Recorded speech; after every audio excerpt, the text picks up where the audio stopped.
क्योंकि गीता में अर्जुन कहता है करिष्ये वचनम तव, आप जो कहोगे, जैसे कहोगे, जब कहोगे, मैं तैयार हूं करने को। भगवान बोले देख ले, तैयार है? बोले हाँ बिल्कुल तैयार हूं। तो ठीक है, आप परीक्षा लेके देख लो। ठाकुर जी बोले ऐसे बोल के परीक्षा नहीं, ये तो समय आएगा तब लूंगा मैं। और एक दिन हुआ, भगवान ने अर्जुन का रथ हाँक रहे थे, अचानक से घोड़े रुक गए। तो अर्जुन ने पूछा ये घोड़े आगे क्यों नहीं बढ़ रहे हैं? आगे से बाणों की बौछार आ रही है। केशव मेरे रथ को आगे ले जाओ, मेरे रथ को बचाओ, देखो ये बाण मुझे छन्नी कर देंगे। ठाकुर जी बोले तेरा रथ आगे नहीं बढ़ेगा। क्यों? बोले तेरे घोड़े प्यासे हैं और ये बार बार अपनी टांगे उछाल रहे हैं, आगे नहीं बढ़ रहे हैं। अर्जुन बोले तो अब क्या करें? बोले इनको पानी पिलाना पड़ेगा। बोले अब युद्ध मैदान के बीच में पानी कैसे पिलाऊं? बोले एक तरीका है। बोले क्या? तेरा गांडीव धनुष जो ना, इसमें इतनी शक्ति है कि इसमें अगर बाण भेदन करके पृथ्वी में दागे जाएं तो शायद 2, 4, 10 बाणों में जल का स्रोत आ जाएगा और जल निकल के आ जाए, वही जल इन घोड़ों को पिला दो तो ये पी लेंगे, दोबारा इनको रथ में जोत करके और चल देंगे आगे। अर्जुन ने कहा एक बार मेरी तरफ देखना, आप बीच युद्ध मैदान में आप ये बात करने को कह रहे हो? बोले तो और क्या करें, पीछे जा नहीं सकते, इधर जा नहीं सकते, आगे जाएंगे तो मारे जाएंगे। अब यही है एक तरीका, नहीं तो खड़े रहो। ठाकुर जी ने तो हाथ से सारी लगाम छोड़ दी, बैठ गए। बोले अब तू देख ले क्या करना है। अर्जुन बोला केशव क्या करना है, आप आज्ञा करो। बोले नीचे उतरो, बाण चलाओ, पानी का स्रोत निकालो, घोड़ों को खोलो, पानी पिलाओ, दोबारा घोड़े लगा के बैठ जाओ।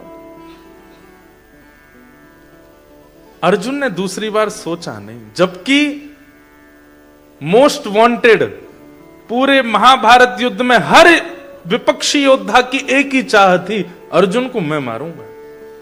युधिष्ठिर को तू मार लियो, भीम को तू मार लियो, नकुल सहदेव तेरे चल बट में आ जाएंगे, अर्जुन तो मैं ही मारूंगा। और ये बात एक नहीं, हर आदमी कहता था। बोले नहीं नहीं अर्जुन को तो मैं मारूंगा। तीसरा नहीं नहीं अर्जुन तो मेरा है। वो अर्जुन जो सबका केंद्र बिंदु है, ठाकुर जी कहते हैं यही है, अब तो और कुछ तरीका नहीं है। तो अर्जुन ने भी दूसरी बार सोचा नहीं, तुरंत कूद पड़ा नीचे रथ से।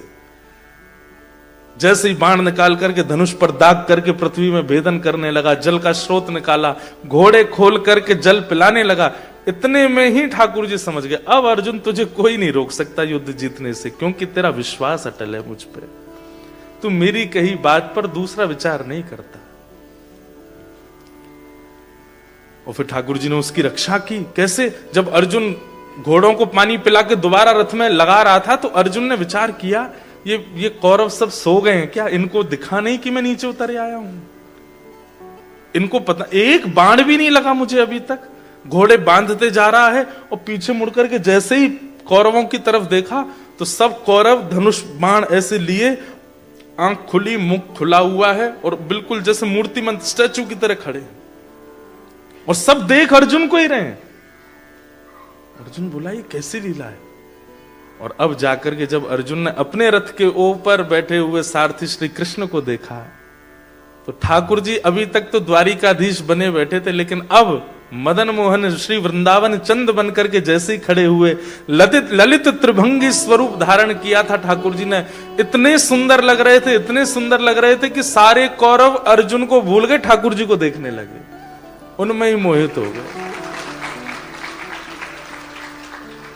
अपनी ओर आकर्षित कर लिया सबको कि अर्जुन इतनी देर में सब काम कर ले। यह है विश्वास का प्रतिफल।